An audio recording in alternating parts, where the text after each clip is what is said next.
The wine doesn't just stain, it scorches. A $10,000 ribbon of Romane Conti spills down Elara's white silk dress, swallowing the last gift her father ever gave her. Laughter ripples through the ballroom. Crystal glasses clink. Phones lift. Julian Vane stands on the staircase above her, smirking like he just crowned himself king. "Use the servant's exit," he murmurs, leaning close. "That's where you belong." The elite crowd titters. He doesn't notice the silence forming behind him. He doesn't see the figure stepping into the light. A man in a charcoal gray suit, still as stone, watching. Chairman Kang flips open a silver lighter. Click. The sound slices through the laughter. The massive LED screens flicker. Julian's grin falters as the display shifts, not to her humiliation, but to his. Bank transfers, hidden accounts, offshore shells. "You are 3 mistakes away from understanding your position," Kang says, voice low and steady. Julian's phone vibrates in his hand. Account frozen. Asset seizure initiated. Credit line revoked. The crowd stops laughing, and the billionaire realizes the spotlight has turned. Because when you build an empire on borrowed power, someone eventually comes to collect. Before we reveal the secret debt that started this war, I want to hear from you. Drop a comment below and let me know which city or country you are watching from right now. Also, if you love seeing arrogant bullies get what they deserve, hit that subscribe button and turn on notifications so you never miss a payoff. The Vane Estate's grand ballroom smells of expensive cologne and old money. 1,000 crystal chandeliers hum with electricity. Elara stands at the center of the marble floor, her white silk dress catching the light. It's her father's last gift. She's trying to blend in, but she's the only one here who knows what it's like to go hungry. Julian Vane stands 3 steps up on the grand staircase. He holds a glass of $10,000 Romane Conti. He's not drinking it. He's weaponizing it. He looks down at Elara with a sneer that has dismantled her confidence for 3 years. The room goes quiet. People sense blood. "You look nervous, Elara," Julian's voice carries through the silent hall. "Is it the dress? Or do you just realize you don't belong here?" He starts walking down the stairs, his custom leather shoes clicking like a countdown. He stops inches from her. He leans in, smelling of bourbon and malice. "You're a charity case, a watchmaker's daughter playing princess." Without breaking eye contact, Julian tilts his hand. The wine flows in slow motion. It hits the white silk of Elara's shoulder and bleeds downward. The red liquid stains her chest, her waist, and pools at her feet.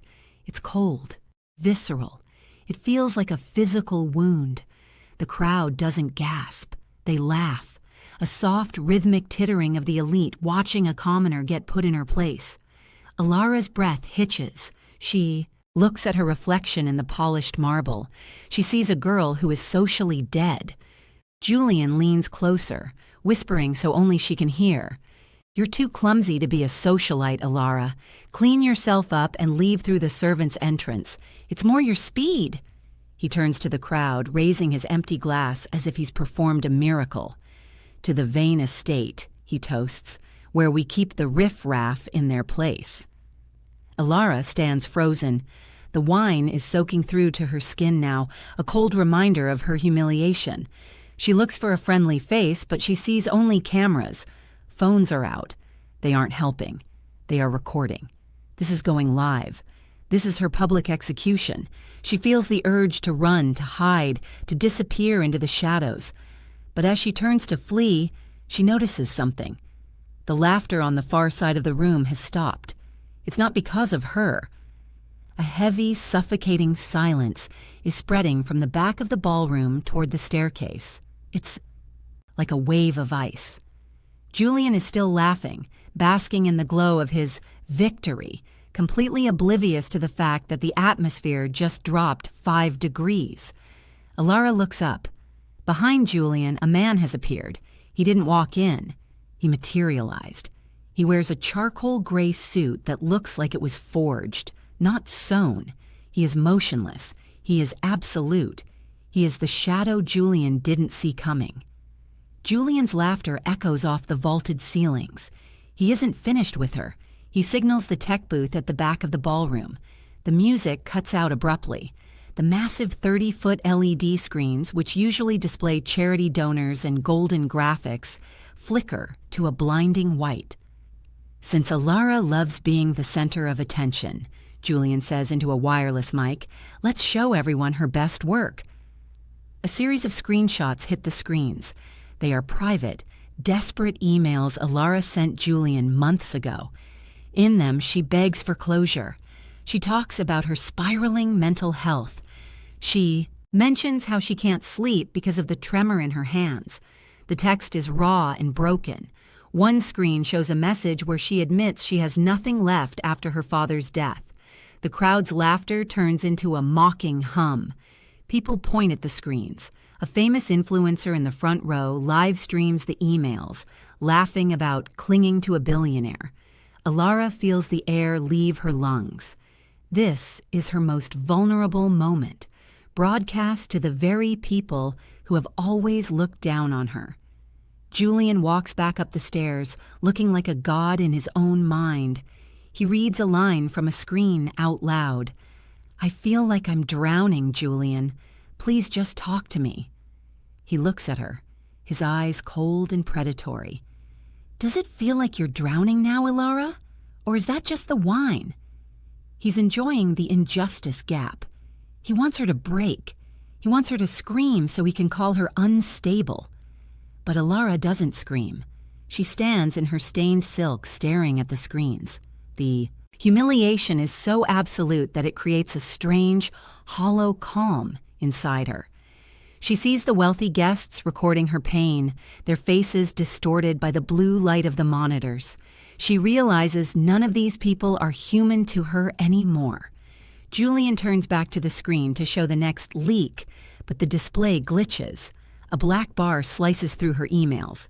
The audio system emits a low, vibrating hum that rattles the champagne flutes on the tables. Julian frowns, tapping his microphone. "Fix the feed," he shouts toward the booth. The tech crew scrambled, but they've lost control. The emails disappear. In their place, a single image appears, a black lotus flower with silver petals. Julian's face pales for a fraction of a second before his ego takes back over. "What is this? This isn't the presentation." He spins around to berate his staff, but he stops dead. He finally notices the man in the charcoal gray suit standing 3 feet behind him. The man hasn't moved a muscle. He is watching the back of Julian's head with the patient gaze of a butcher. The crowd notices too. The mocking whispers die out. A heavy, oppressive pressure fills the ballroom. It's the kind of silence that precedes a lightning strike. Julian tries to regain his posture. He doesn't know who this man is, but he knows he's ruining his moment. "Who invited you?" Julian snaps, his voice cracking slightly. The man says nothing. He simply pulls a silver lighter from his pocket. Julian stands frozen on the grand staircase. The man in the charcoal suit remains a statue. This is Chairman Kang. He does not possess the frantic energy of the wealthy men in this room. He possesses gravity. Every eye in the ballroom shifts from the stained girl to the silent titan. The silence is no longer awkward. It is terrifying. Julian feels his skin crawl. He is used to being the most powerful person in any room. He tries to puff out his chest. He adjusts his cufflinks. He looks at Kang's shoes, looking for a reason to feel superior. He finds none. Kang's presence is an eclipse. It swallows the light of the chandeliers. "I asked you a question," Julian says. His voice is louder now, fueled by the panic of losing his audience. "This is a private event. If you aren't on the donor list, you need to leave. Now." Kang doesn't blink. He doesn't look at Julian. His eyes are fixed on Elara at the bottom of the stairs. He sees the wine. He sees the shaking in her hands. He sees the ruined white silk. A vein in Kang's jaw tightens. That is the only movement he makes. It is the only warning Julian will get. The silver lighter in Kang's hand is heavy and polished. He flips the lid. The metallic click echoes like a gunshot in the silent hall. Click-clack. The sound cuts through the tension. He doesn't light it. He just feels the weight of the metal against his palm. "The air is too thick in here," Kang says. His voice is a low, melodic growl. It isn't loud, but it vibrates in the floorboards. It smells like cheap wine and desperation. Julian let out a forced, jagged laugh. He looks at the guests for support. "Cheap wine? That's a $10,000 bottle you're talking about, buddy. Maybe if you had a real job, you'd know the difference." The guests don't laugh this time. They are staring at the doorway. 4 men in black suits have entered. They don't have security badges. They don't have earpieces. They move with the synchronized grace of a wolf pack. They spread out along the perimeter of the room. They don't look at the art. They don't look at the food. They look at Julian's neck. Julian's hand starts to shake. He hides it in his pocket. "Who are these people?" "Security. Get these intruders out of my house." None of the estate security guards move. They stand at their posts, eyes downcast. They know the charcoal suit. They know the black lotus on the screens. They know that in this moment, Julian Vane is already a ghost. Kang finally turns his head. He looks at Julian. It is the look a scientist gives a bug under a microscope. There is no anger in Kang's eyes. There is only a terrifying lack of emotion. "You think this is your house," Kang says. He takes one step forward. Julian flinches, nearly losing his balance on the stairs. "You think these people are your friends. You think that girl is your victim." Kang flips the lighter lid again. Click, clack. "You are 3 mistakes away from finding out how wrong you are," Kang whispers. Elara watches from the floor. She doesn't know this man, but she feels the atmosphere change. The weight of the humiliation is lifting. The predator has become the prey. The injustice gap is closing, and the room is starting to feel very, very small for Julian Vane. Julian's ego is a terminal disease. He cannot fathom a world where he is not the apex predator. He looks at Kang, then at the silent guards, then back at the socialites who are now filming him with a different kind of hunger. He feels the shift in power and hates it. He decides to double down on his arrogance. It is the only weapon he has left. "You're a good actor," Julian says, stepping down until he is eye level with Kang. "But suits don't intimidate me. Money intimidates me, and I have all of it. You're standing in a room built on my family's name." Julian reaches out. It's a move meant to humiliate, a firm shove to Kang's shoulder to move him out of the way. The crowd holds its breath. Julian's hand connects with the charcoal wool of Kang's jacket. Kang doesn't move. He doesn't even sway. It is like Julian tried to shove a mountain. Julian's face turns a blotchy, panicked red. He tries to push again, but Kang's hand moves with the speed of a strike. Kang catches Julian's wrist in mid-air. The grip is surgical. Julian's bones groan under the pressure. The wine glass Julian was holding slips from his other hand, shattering on the marble. "Take your hand off me," Julian hisses, though his voice is thin with pain. Kang leans in. He doesn't use the microphone. He doesn't need the crowd to hear. He speaks directly into Julian's ear. His voice is cold as a winter morgue.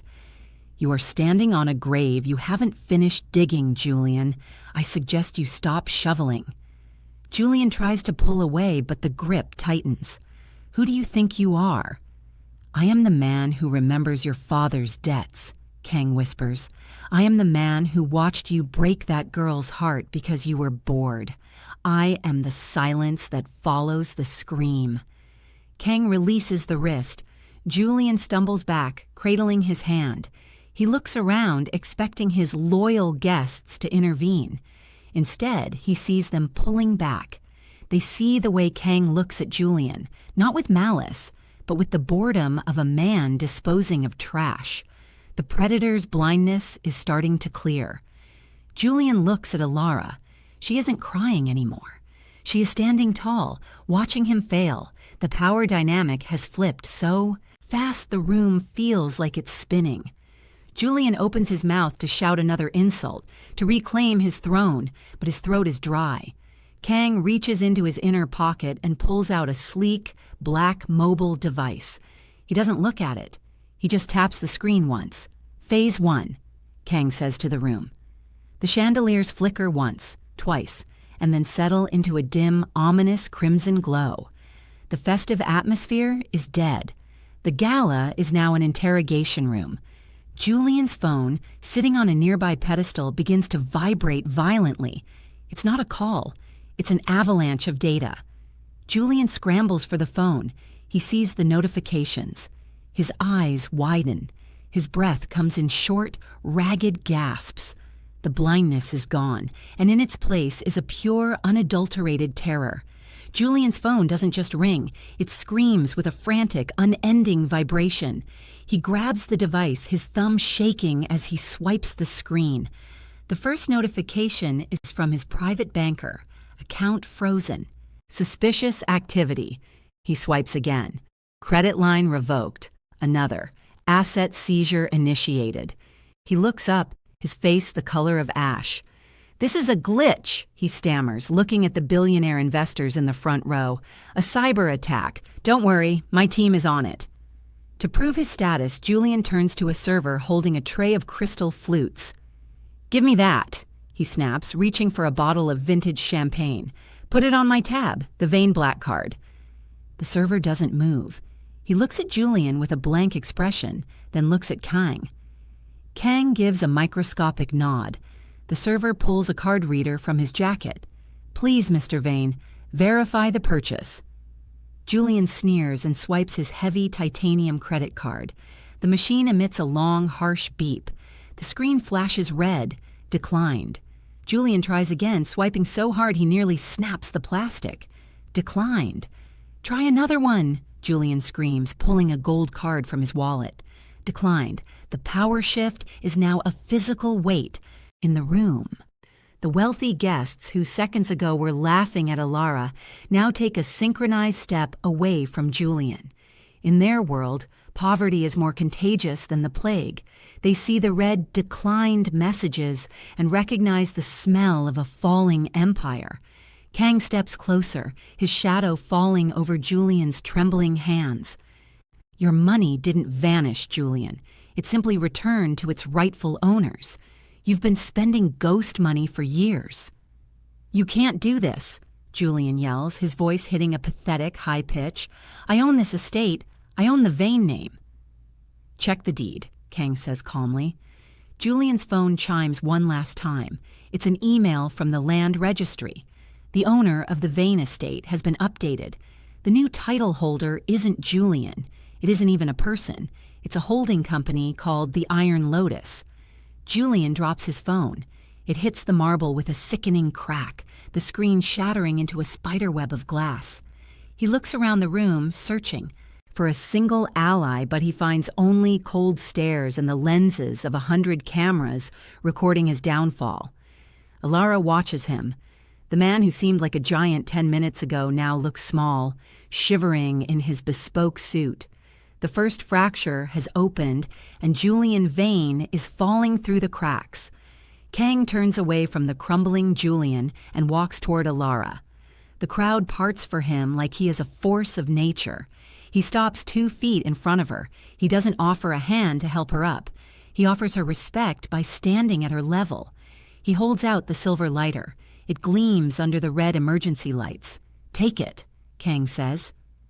Elara reaches out, her fingers brushing the cold, brushed metal. It is heavy, solid, and surprisingly chilled. As her hand closes around it, the vibration in the room seems to settle into the palm of her hand. "This is the scale of justice," Kang says, his voice a low hum. "My people have a rule. We are not judges. We are executors of the heart. As long as that metal stays cold in your hand, the man behind me lives. He loses his money, his name, and his pride, but he keeps his breath." Elara looks at the lighter, then at Julian, who is currently begging his former lawyer to pick up the phone.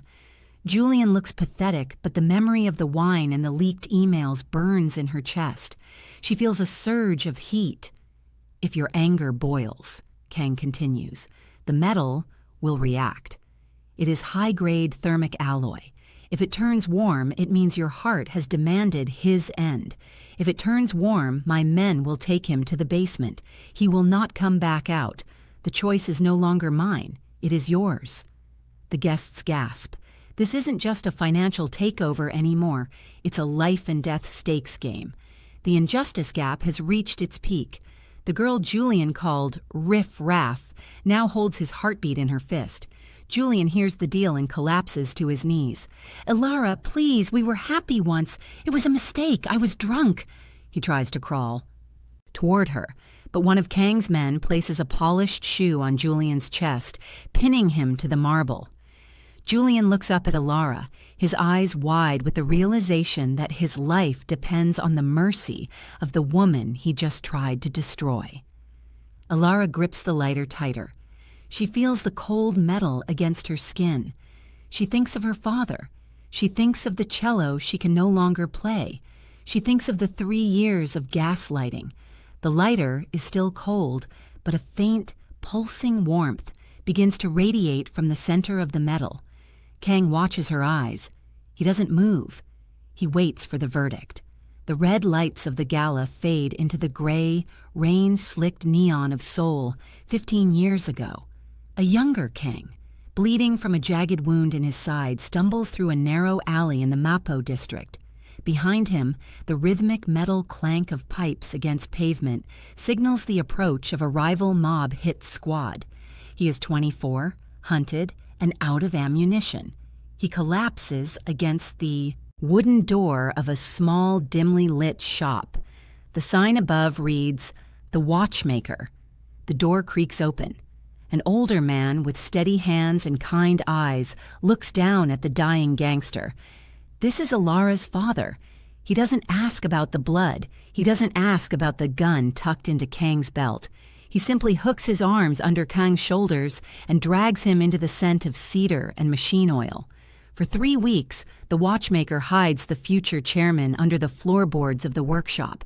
While the rival gangs tear the city apart looking for him, the old man sits above, calmly repairing delicate springs and balance wheels. He shares his meager meals of rice and broth. He tells Kang about his daughter, Elara, who is a prodigy on the cello. "She plays with the soul of the world," the father says, his eyes shining. "I work with time, so she can create beauty." One night, the hit squad bangs on the door. Kang prepares to die, his hand on a kitchen knife. But the watchmaker doesn't flinch. He stands his ground, his voice calm, his presence so unassuming and honest that the killers move on, convinced no criminal could be hiding in such a holy place of craft. Before Kang leaves, he tries to offer a bag of dirty money. The watchmaker refuses. "I didn't save a gangster," the man says. "I saved a human. Just make sure you stay one." Kang never forgot. He rose to the top of the Iron Lotus, becoming the most feared man in Korea, but he kept a secret file on the watchmaker's family. He watched from across the ocean as the watchmaker died of a sudden heart attack. He watched as Julian Vane swept in like a vulture to claim the grieving daughter. He didn't intervene then because the guardian debt required him to wait until the girl saw the truth for herself. He needed her to be the one to walk away. Back in the gala, Kang looks at Elara. He isn't seeing the stained dress. He is seeing the daughter of the man who gave him his life. The debt is 15 years old, and tonight it will be paid in full. The heat in the room is suffocating, but the air around Elara feels like ice. Julian is still on his knees, panting, looking at her with a fake, desperate tenderness. "Elara, I know I was harsh, but I made you who you are. I gave you everything." Kang moves. He doesn't strike Julian. He simply gestures to the screens. The Black Lotus disappears. A medical file appears. It is a toxicology report dated 2 years ago, the night of the International Cello Competition Finals. Elara's breath stops. That was the night her life ended. She was the favorite to win. She had practiced until her fingers bled. But when she walked onto that stage, her vision blurred. Her hands began to shake uncontrollably. She had dropped her bow. The world had watched her nervous breakdown. She never played again. "You told me it was the stress," Elara whispers, her voice cracking the silence. "You told me I wasn't strong enough for the big stage. You told me my father's death had broken my mind." "I was protecting you," Julian screams. "You were peaking too early. I wanted you to stay with me, not be on a world tour." Kang's voice cuts through the lies. "He didn't protect you. He dosed your water with a high-concentration beta blocker and a neurotoxin. It didn't just make you miss a note. It caused permanent nerve damage. He crippled your gift so you would be dependent on his wealth." The moral outrage in the room is physical. Even the cold-hearted socialites look at Julian with disgust. To steal a woman's future, to break her body to keep her in a cage, it is a level of evil that transcends social status. Elara looks down at her right hand. The slight, permanent tremor is there, a ghost of Julian's betrayal. The silver lighter in her left hand pulses. It is no longer cold. It is lukewarm. It is the temperature of a fever. "You took my music," Elara says, her voice gaining a terrifying edge of iron. "You took the only thing I had left of my father." Julian realizes the injustice gap has become an abyss. He looks at the lighter.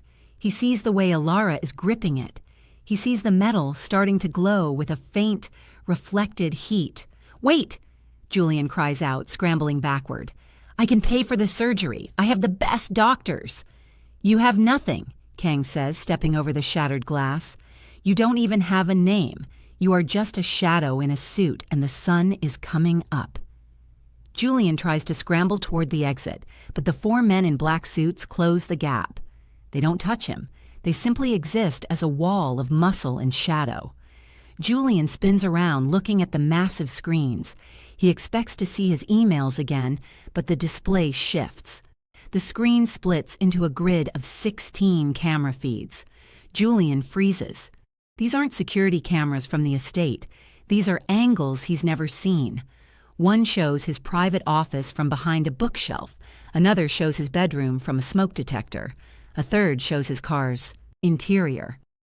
"You think you were the only one watching people, Julian?" Kang asks. "You spent months filming Elara's breakdowns to gaslight her. My people spent months filming you." The feeds begin to play in sync. We see Julian laughing with his associates about the neurotoxin cocktail. We see him signing forged documents to drain Elara's inheritance. We see him mocking her father's memory while she was in the other room crying. "I wasn't waiting for a reason to strike," Kang says, his voice devoid of pity. "I had 1,000 reasons the day I met you. I was waiting for Elara to walk away on her own. I wanted her to see the monster without me pointing it out. I wanted her to choose her own freedom." The crowd is captivated. This is the pattern interrupt. The viewers thought this was a simple revenge story, but it's a long-game sting operation. The Iron Lotus has been inside Julian's life for a year. Every secret he thought he buried is being broadcast in 4K resolution to the most influential people in the city. Julian looks at the screen where he is seen laughing about Elara's clumsiness while he purposefully tripped her at her father's funeral. The cruelty is so naked, so raw, that the audience's hatred for him hits a new peak. Elara looks at Kang. She realizes she hasn't been alone for a single second.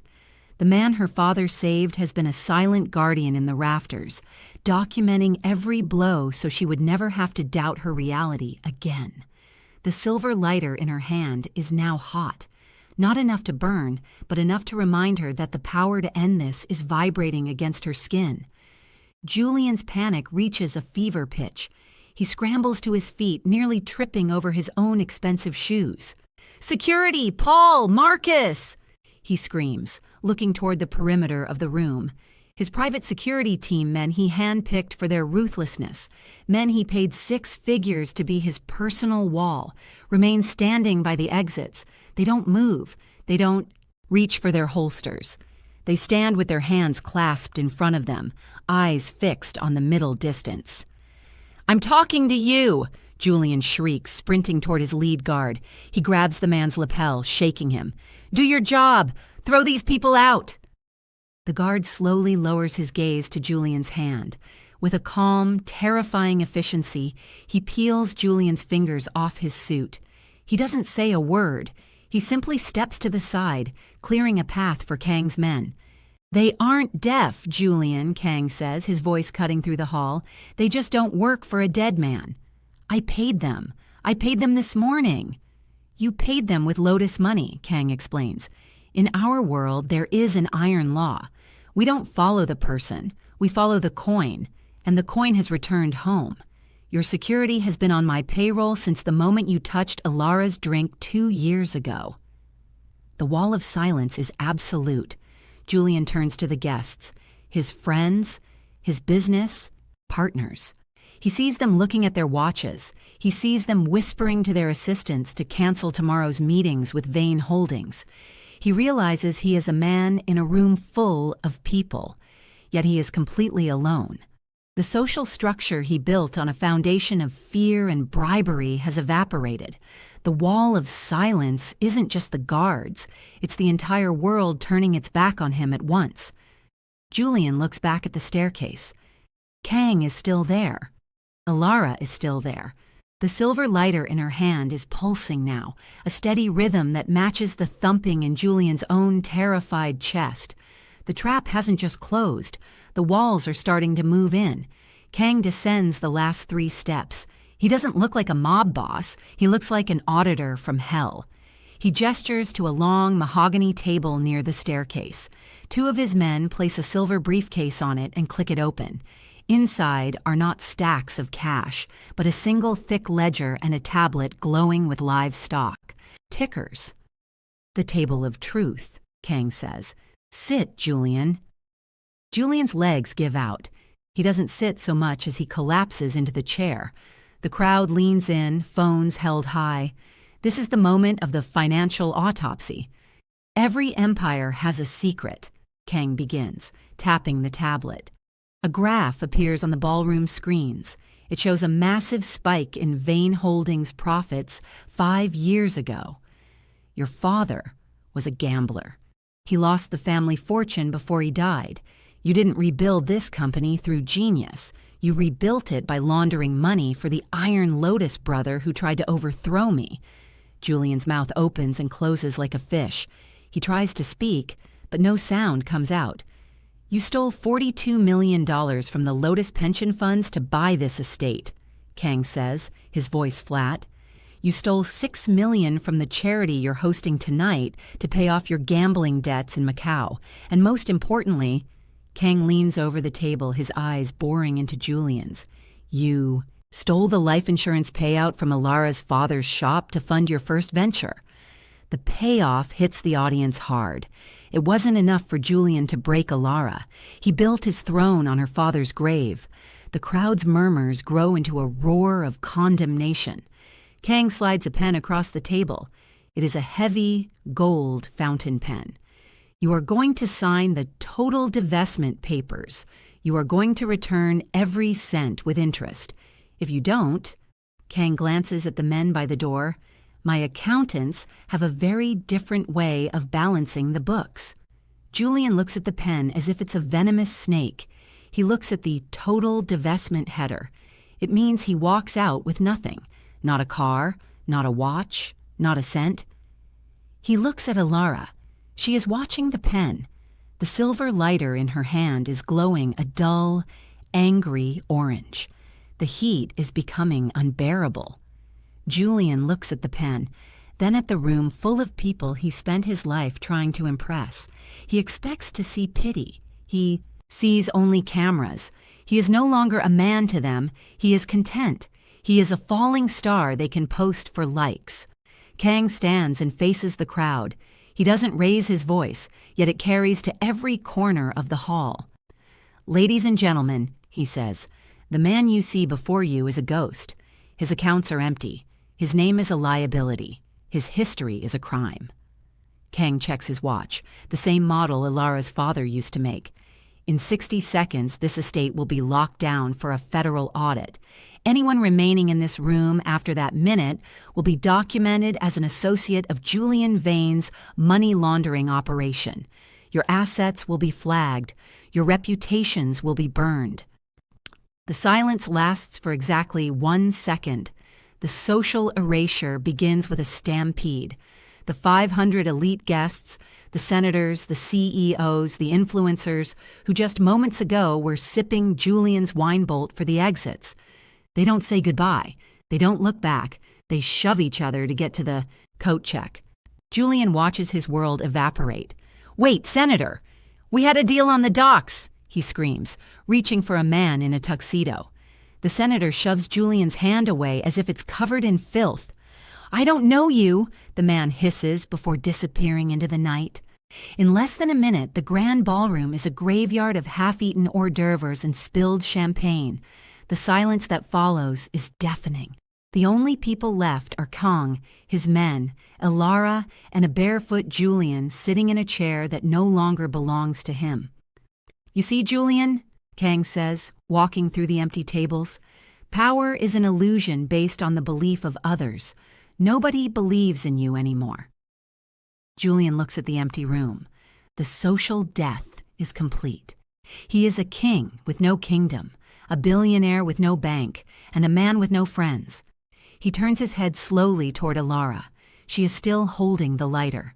It is no longer just warm. It is radiating a visible heat haze. Julian's eyes dart around the hollow ballroom. He is trapped in a cage of his own making. The social erasure has stripped his skin bare, but his ego makes one final desperate grab for survival. He thinks he has a card left to play. He thinks he can outmaneuver a man who breathes shadows. "You think you've won?" Julian rasps, his voice cracking. He stands up, swaying. "You think you can just walk in here and take everything? I have files, Kang. I've been spying on the Iron Lotus for my own buyers. I know about the shipments in Incheon. I know about your brother's offshore accounts." He points a trembling finger at Kang. "If I don't check in with my contact in 20 minutes, all that data goes to the International Task Force. You'll be in a cell right next to me." This is the traitor's panic. The moment the villain realizes the ground is gone and tries to fly, Kang doesn't flinch. He doesn't even look bored. He simply pulls a small encrypted drive from his pocket and tosses it onto the table. It skitters across the wood, stopping inches from Julian's hand. "The man you were spying for," Kang says, his voice a low, terrifying rumble. "The man you thought was buying your loyalty against me was my brother, and my brother has been dead for 48 hours. Julian's heart skips a beat. The air in his lungs turns to lead. "He was a traitor to the Lotus," Kang continues, stepping into Julian's personal space. "I allowed him to believe he was winning. I allowed him to use you as a puppet. Every secret you think you have was fed to you by my own intelligence team. You didn't have leverage, Julian. You had a leash." Julian looks at the drive. His insurance policy is a plastic shell filled with nothing. The power shift hits its final brutal floor. He has no money, no friends, and now no secrets to sell. He turns to the screens, hoping for a glitch, a sign of hope. Instead, he sees the grid of camera feeds change. It now shows his private vault in the basement. 2 of Kang's men are standing inside it, pouring gasoline over stacks of Julian's emergency cash and paper bonds. Julian falls back into the chair, the traitor's panic turning into a cold, paralyzing realization of his own insignificance. He isn't a rival. He isn't even a threat. He is a footnote in a war he wasn't smart enough to understand. The ballroom is a tomb. The only sound is the wet, ragged breathing of a broken man. Elara steps forward. For the last hour, she has been a ghost in her own story, a victim in white silk. Now she moves with the grace of someone who has finally stopped carrying the weight of others. "Look at me, Julian," she says. Her voice isn't a scream. It isn't even loud. It is a calm, terrifyingly clear frequency that cuts through Julian's panic. Julian lifts his head. He looks at her, and for the first time, he doesn't see a clumsy socialite or a watchmaker's daughter. He sees a judge. "You called me weak," Elara begins, her voice steady. "You told me that without your name I was nothing. You spent 3 years trying to convince me that the world was too loud for me, that I was too fragile to stand on my own." She takes a step closer. The silver lighter in her hand is vibrating so hard it hums. "Every time my hand shook, you told me it was my mind failing. Every time I cried, you told me I was lucky you stayed. You didn't love me, Julian. You loved the feeling of a bird dying in your hand." Julian tries to open his mouth to offer a hollow apology, but the look in her eyes stops the breath in his throat. "I don't hate you for the money you stole," she continues. "I don't even hate you for the wine on this dress. I hate you because you tried to make me forget who my father was. You tried to bury his memory under your lies." Elara holds up her right hand, the one with the permanent tremor. She looks at the shaking fingers not with shame, but with a cold, analytical focus. "You broke my hands," she whispers. "But you forgot I have my father's heart, and his heart was made of steel and springs. The injustice gap has closed. The butterfly has stopped fluttering. It has found its sting." Julian realizes that Kang isn't his greatest threat. Kang is just the storm. Elara is the lightning. The silver lighter in Elara's hand is no longer just metal.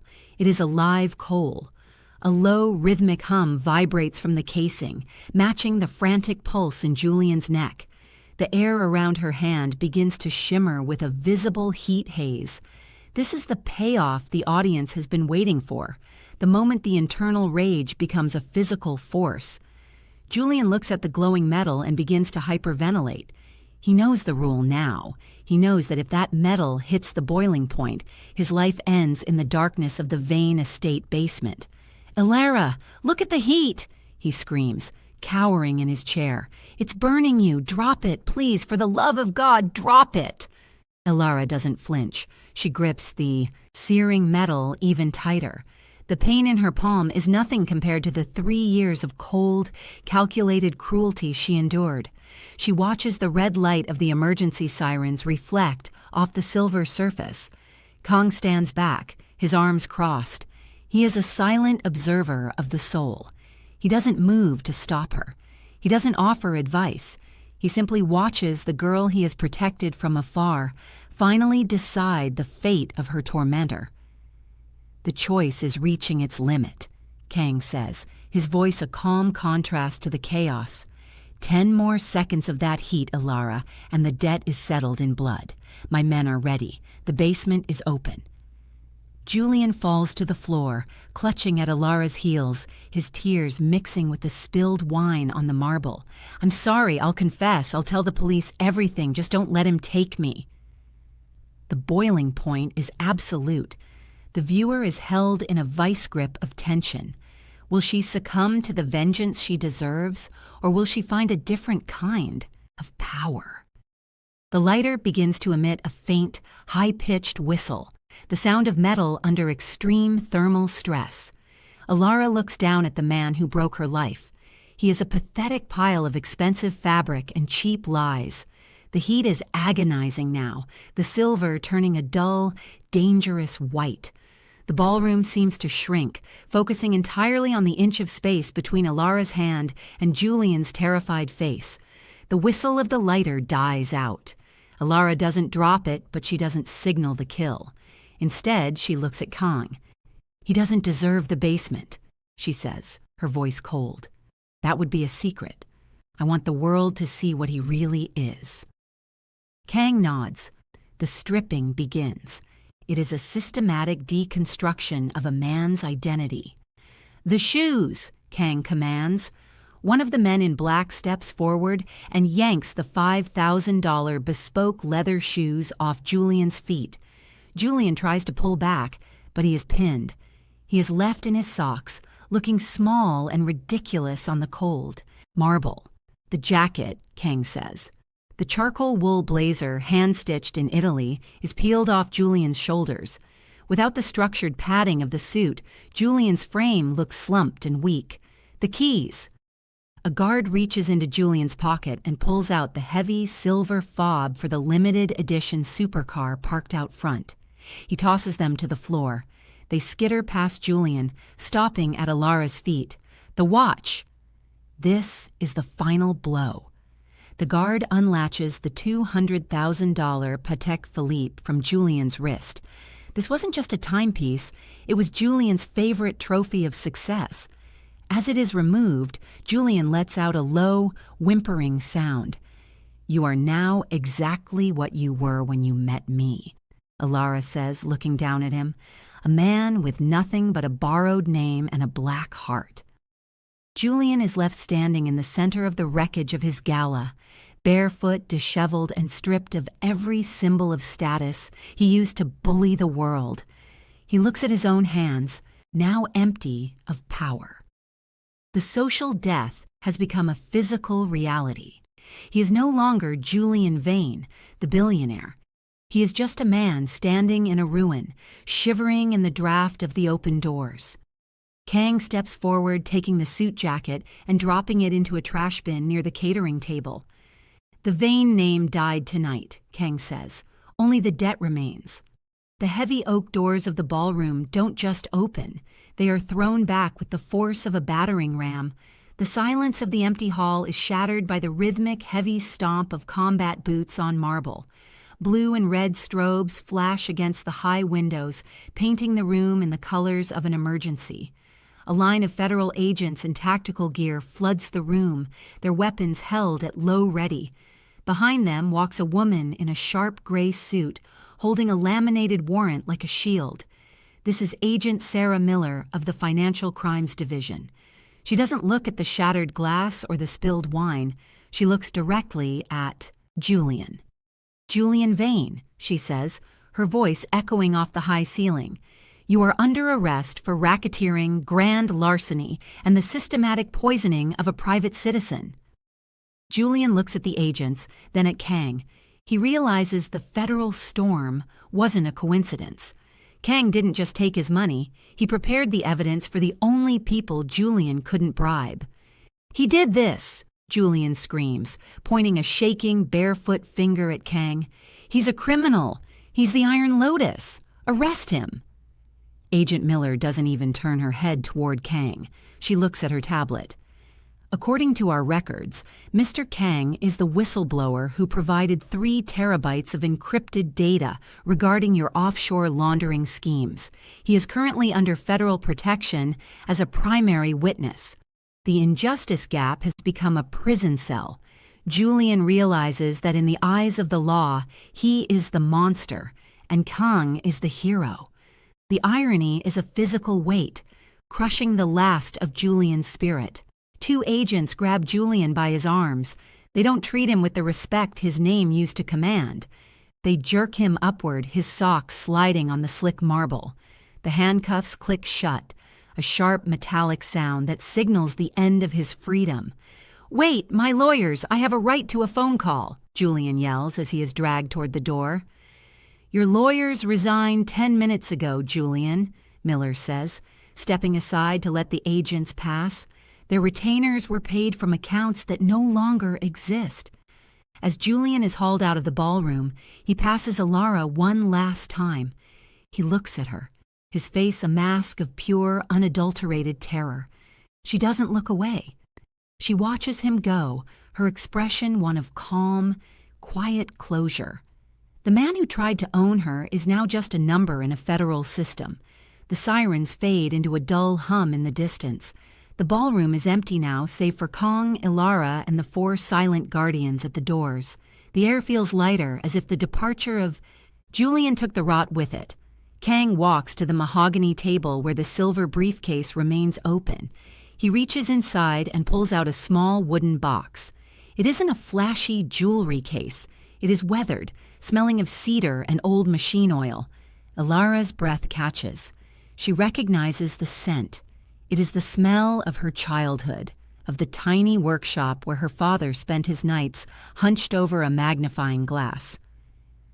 "When your father died," Kang says, sliding the box across the marble toward her, "Julian didn't just take his savings, he took his legacy. He bought the shop and the inventory at a forced auction, then sold the parts for scrap. He wanted to erase the man who raised you."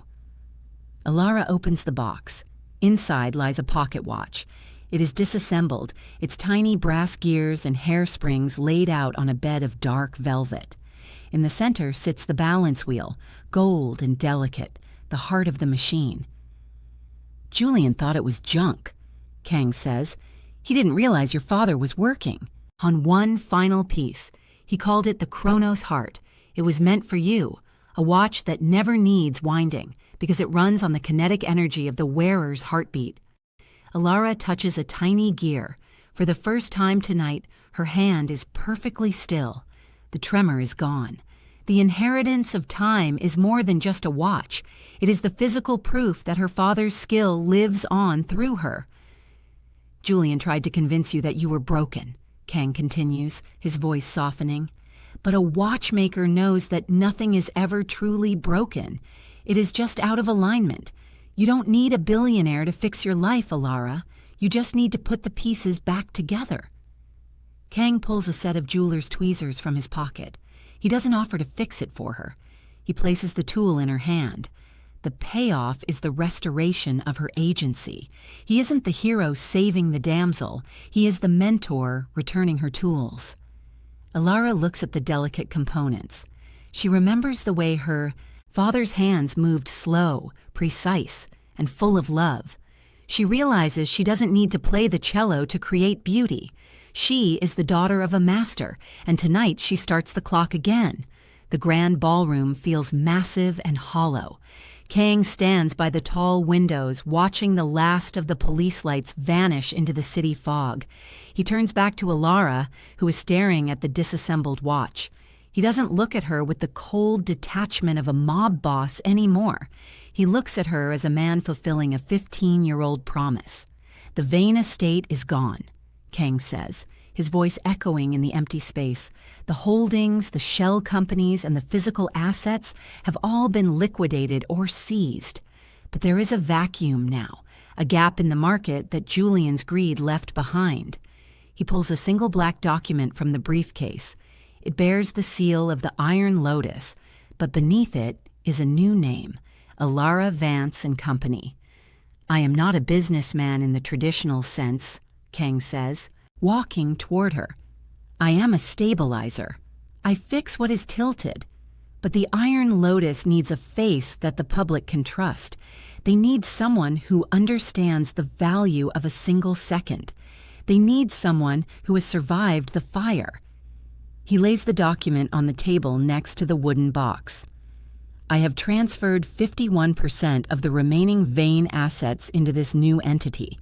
It is a watchmaking and precision engineering firm. It is yours. You are the chairman now." Elara looks at the paper. The injustice gap has been replaced by an empire.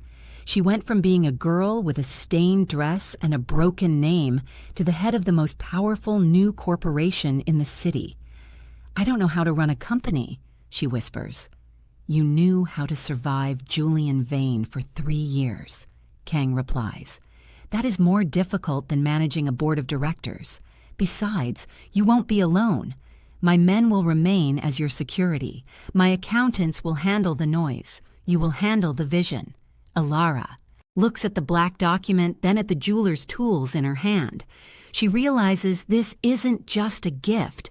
It is a throne. She is no longer the victim of the story. She is the architect of the future.